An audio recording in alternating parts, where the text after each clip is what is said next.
शेती माझी प्रयोगशाळा या यूट्यूब चॅनलमध्ये मी आपलं स्वागत करतो. या चॅनलवर आपण नवीन असाल तर या चॅनलला सबस्क्राईब करा. या चॅनलचे नवनवीन व्हिडिओ पाहण्यासाठी बेल आयकॉन नक्की दाबा. आपणास व्हिडिओ आवडल्यास लाईक आणि शेअर अवश्य करा. नमस्कार, मी डॉक्टर मच्छिंद्र बांगर. महाराष्ट्रातील आणि देशातील हवामान परिस्थिती संदर्भात ताजा अंदाज देणारे.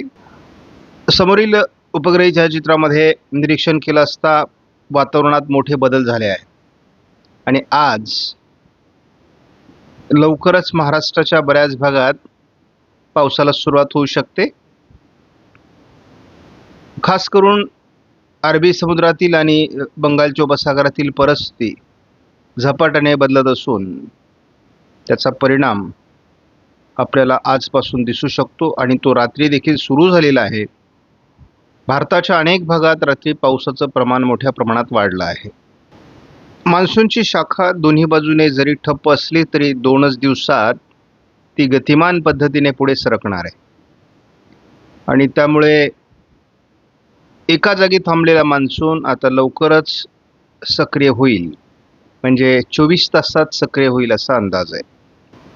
समोरील भारतीय हवामान खात्याच्या अंदाजानुसार आज कोकण किनारपट्टीला पावसाची शक्यता आहे. विदर्भामध्ये ऑरेंज अलर्ट देण्यात आलेला आहे आणि उष्णतेची लाट देखील अजून तेलंगणा, विदर्भ, बिहार, उत्तर प्रदेशमध्ये आहे. परंतु 2च दिवसात म्हणजे उद्याच ही उष्णतेची लाट संपेल, कारण मान्सूनचे वारे हे मुंबईत दाखल झाले आहेत. या ठिकाणी आपण बघतो की महाराष्ट्रामध्ये मराठवाडा सोडता सर्वदूर पावसाची शक्यता भारतीय हवामान खात्याने व्यक्त केली आणि आपण त्याची प्रतीक्षा करूयात. भारतामध्ये पाऊस वाढण्याचे संकेत 22 तारखेला आज पहिल्यांदा आपण बघतो. कालपर्यंत 22 तारखेला पावसाची शक्यता भारतीय हवामान खात्याकडून व्यक्त करण्यात आलेली नव्हती. मात्र आज त्यांचा अंदाज बदलला आहे. 23 तारखेला देखील संपूर्ण महाराष्ट्रात पावसाची शक्यता भारतीय हवामान खात्याने व्यक्त केली आहे. हा बदललेला अंदाज आहे. महाराष्ट्रात सर्वदूर पावसाची शक्यता 24 तारखेलाही आहे. मात्र भारतात पावसाचे बरेच राज्य निरभ्र दाखवण्यात आले आहेत. 25 तारखेला केवळ उत्तर महाराष्ट्र, मध्य महाराष्ट्र, पश्चिम महाराष्ट्रात पाऊस दाखवला असला तरी सर्वदूर पावसाची महाराष्ट्रात शक्यता कायम आहे. तीच परिस्थिती 26 तारखेला देखील आहे. आपण बघतो की महाराष्ट्र वगळता या भागामध्ये पाऊस आहे, त्यानंतर संपूर्ण या भागामध्ये पाऊस आहे, या भागामध्ये पाऊस आहे. बाकी जो भाग आपण मार्क केला नाही त्या ठिकाणी पाऊस नाही आहे. परंतु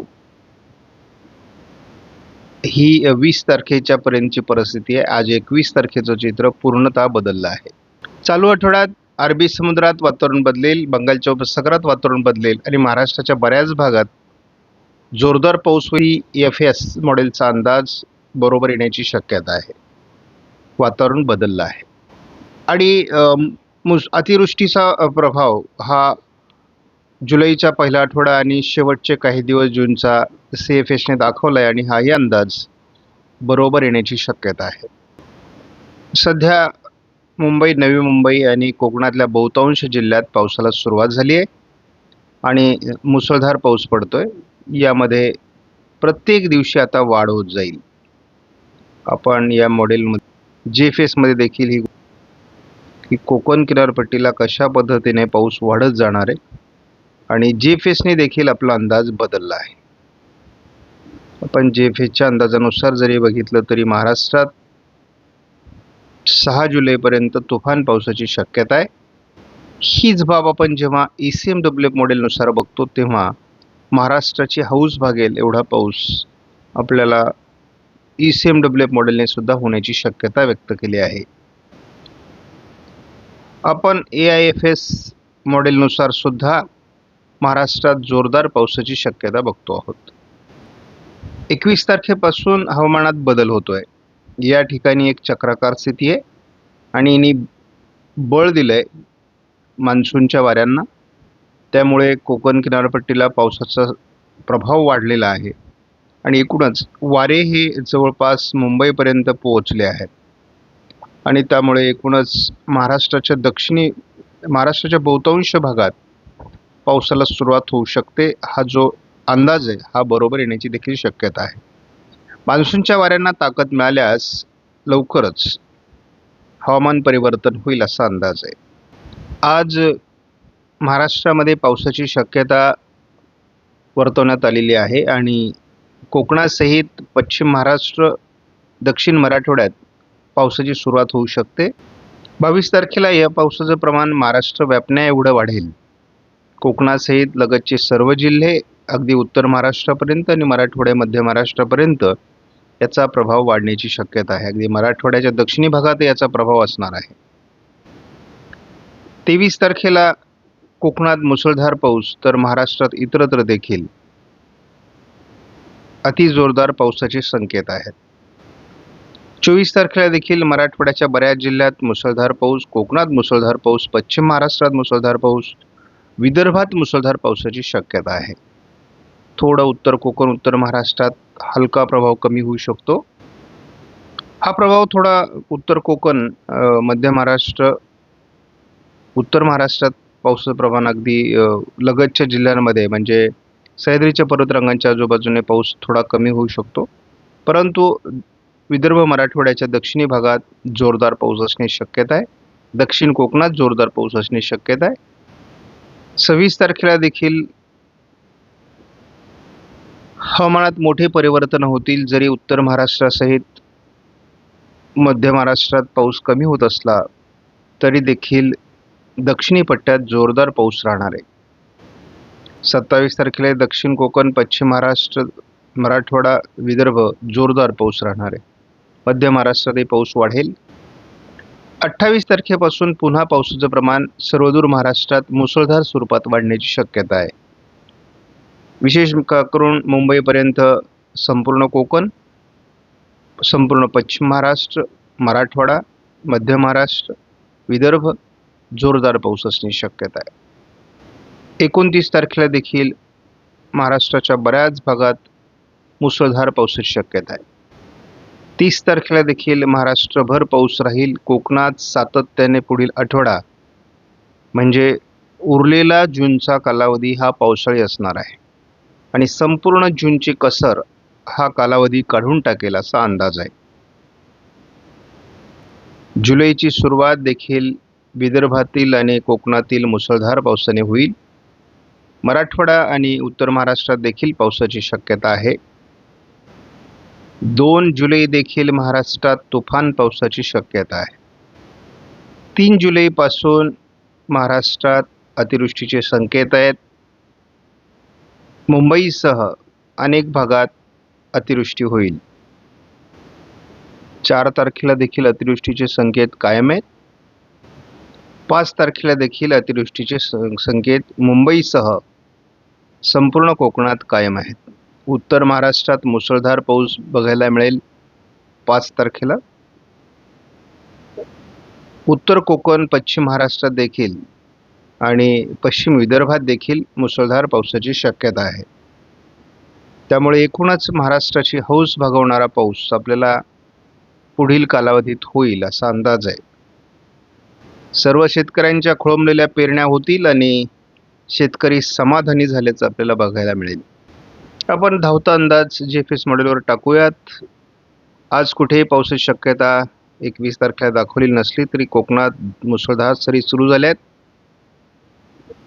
22 तारखेलाही पावसाचा अंदाज GFSने दिलेला नाही. 23 पासून पावसाचा अंदाज दिलेला आहे. तोही किरकोळ स्वरूपात आहे. त्यामुळे महाराष्ट्रात GFS मॉडेलचा फारसा प्रभाव पडत नाही. 26 तारखेपासून कोकणात मुसळधार पाऊस असे संकेत GFSने दिले. 28, 29, 30 कोकणात मुसळधार पाऊस सांगितलेला आहे. परंतु तोपर्यंतच म्हणजे त्या तारखांचा अंदाज देखील जुळेल. परंतु महाराष्ट्रभर पाऊस वाढणार आहे आणि बंगालच्या उपसागरात आता वेगवेगळ्या वादळी सिस्टम विकसित होतील.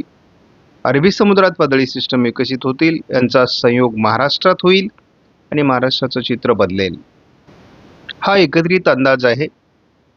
कोकणामध्ये अतिवृष्टीची शक्यता आहे. सर्वच 5 जिल्ह्यांमध्ये ही शक्यता राहील. शिवाय कोल्हापूर, सातारा, पुणे, अकोले तालुका, अहिल्यानगरचा आणि नाशिक पश्चिममध्ये देखील सह्याद्रीच्या पर्वतरांगांवर अतिवृष्टीची शक्यता आहे. शिवाय महाराष्ट्रात सर्व जिल्ह्यांमध्ये या 15 दिवसात पेरणीयोग्यच नव्हे तर सरासरी ओलांडणारा पाऊस होऊन जाईल. त्यामुळे उरलेला जून हा जूनची सरासरी गाठेल अशी देखील शक्यता वाढते आहे. या ठिकाणी जरी कोकणात जास्त पाऊस दाखवला जात नसला तरी कोकणात मुसळधार सरींना सुरुवात झालेली आहे आणि आज या दिवसभरासाठी सज्ज असतील. संपूर्ण सह्याद्रीच्या पर्वतरांगांवर, दक्षिण मराठवाडा, पश्चिम महाराष्ट्राच्याही काही भागात आज पावसाला सुरुवात होऊ शकते. त्यामुळे आज महाराष्ट्रात शेतकऱ्यांना समाधानी वाटणारं वातावरण तयार होईल. दुपारपर्यंत किंवा रात्री उशिरापर्यंत ते विदर्भ मराठवाड्यापर्यंत, पश्चिम महाराष्ट्र, मध्य महाराष्ट्रापर्यंत देखील प्रभावी ठरू शकतं असा अंदाज आहे. 22 तारखेला याचं प्रमाण कोकणामध्ये मोठ्या प्रमाणात वाढेल आणि उर्वरित महाराष्ट्रामध्ये देखील म्हणजे मराठवाडा असेल, मध्य महाराष्ट्र, उत्तर महाराष्ट्रापर्यंत, पश्चिम महाराष्ट्र, विदर्भापर्यंत जोरदार पावसाची शक्यता 22 तारखेपासून आपण व्यक्त केलेली आहे आणि हा अंदाज सत्यात उतरणार आहे. आपल्याला 23 तारखेला देखील मुसळधार पाऊस कोकण किनारपट्टीला बघायला मिळेल, महाराष्ट्रात बघायला मिळेल. आणि आपण जर देशाच्या तुलनेत विचार केला तर महाराष्ट्रामध्ये सर्वाधिक याचा प्रभाव आपल्याला बघायला मिळतोय. आणि या ठिकाणी आपण बघतो महाराष्ट्रामध्ये अतिशय जोरदार पाऊस आपण बघतो. 23 तारखेला रात्री, 24 तारखेला कोकणात मुसळधार पाऊस असणार आहे. 24ला दुपारून मात्र याचा थोडा प्रभाव कोकणातला कमी होईल. विदर्भ मराठवाड्यात त्याचा प्रभाव असण्याची शक्यता आहे. 25 तारखेला कोकणातल्या पावसाचा प्रभाव थोडा कमी होईल. विदर्भ मराठवाड्यात तो प्रभाव जाणवण्याची शक्यता आहे. 26 तारखेलाही कोकणात थोडा पाऊस कमी असेल, परंतु अधूनमधून मान्सून सरी होतील. 27 तारखेला पुन्हा वातावरण बदलेल आणि 27 पासून पुन्हा जोरदार पाऊस पश्चिम महाराष्ट्र, मध्य महाराष्ट्र, मराठवाडा, कोकण, उत्तर महाराष्ट्रापर्यंत जाणवण्याची शक्यता आहे. थोडं नंदुरबार, धुळे, जळगावमध्ये, नाशिकच्या उत्तरेकडे, छत्रपती संभाजीनगरच्या उत्तरेकडील भाग या ठिकाणी थोडी आपल्याला पावसाची घट जाणवू शकते, परंतु गरजेपुरता पाऊस याही विभागात झालेला असेल. 27-28 पावसाचं प्रमाण पुन्हा वाढणार आहे आणि जोरदार मुसळधार सरी आपण कोकणामध्ये बघणार आहोत. त्यामुळे एकूणच वातावरण अतिशय पोषक पावसाला होणार आहे. त्यामुळे चिंतित झालेला, दुष्काळाच्या दहशतीखाली सापडलेला शेतकरी पुन्हा एकदा समाधानी होताना आपल्याला बघायला मिळू शकतो. दुष्काळ पडेल का, पेरणी होईल का? कारण पावसासंदर्भातल्या बातम्यांपेक्षा एल निनो, सुपर एल निनोच्या बातम्या मोठ्या प्रमाणात प्रभावीपणे व्हायरल होत आहेत आणि त्यामुळे ही चिंता शेतकऱ्यांच्या मनामध्ये सतावू लागलेली होती. परंतु या चिंतेतून पुन्हा एकदा शेतकरी सावरला जाईल. मान्सून ओलांडून 25 तारखेनंतरच वातावरण बदलेल आणि पहिला आठवडा मुंबईसाठी जुलैचा हा अतिवृष्टीचा असू शकतो. आपण या ठिकाणी बघतो की एक पहिली अरबी समुद्रातील वादळी सिस्टम हा 3-4 तारखेला उत्तर कोकणामध्ये पालघर, ठाणे या भागाला प्रभावित करणारे आणि त्यामुळे आपल्याला मुसळधार पाऊस कोकणामध्ये बघायला मिळेल. मुंबईला खास करून अतिवृष्टीचा अनुभव आपल्याला 3, 4, 5 जुलैला येऊ शकतो आणि जवळपास 100 मिलीमीटरपेक्षा जास्त पाऊस आपल्याला 3, 4 आणि 5 जुलैच्या दरम्यान 12 तासात किंवा 24 तासात झाल्याचा अनुभव देखील येऊ शकतो. उत्तर महाराष्ट्रात अतिशय उत्तम पाऊस जुलैत आहे असं दिसतंय. त्यावेळेस पश्चिम महाराष्ट्रातील पाऊस कमी होण्याची शक्यता आहे. एकूणच पावसाची चिंता मिटण्याची शक्यता असून चांगल्या प्रकारचा पाऊस आपल्याला सुरू होण्याची शक्यता आहे. त्यामुळे आपण बघूयात कसं हवामान बदलते आणि या काळात अरबी समुद्र, बंगालचा उपसागर या ठिकाणी वेगवेगळ्या सिस्टम विकसित होण्याची शक्यता आहे. कमी दाब, डिप्रेशन वाढतील आणि पर्यायाने आपली पावसाची गरज महाराष्ट्राची या ठिकाणी भागण्याची शक्यता आहे. पेरणीयोग्य पाऊस संपूर्ण महाराष्ट्रात झालेला असेल, कुठलाही विभाग सोडणार नाही. फक्त उत्तर महाराष्ट्रात त्याचं प्रमाण थोडं कमी असेल, परंतु ती घट जुलै भरून काढेल असा अंदाज आहे. त्यामुळे महाराष्ट्रभर सर्व शेतकऱ्यांच्या पेरण्या होणार आहेत. शेतकरी समाधानी झाल्याचं आपल्याला बघायला मिळेल. आपणास व्हिडिओमधील माहिती महत्त्वपूर्ण वाटल्यास लाईक करा, शेअर करा, चॅनलला सबस्क्राईब करा. धन्यवाद. जय हिंद, जय महाराष्ट्र, जय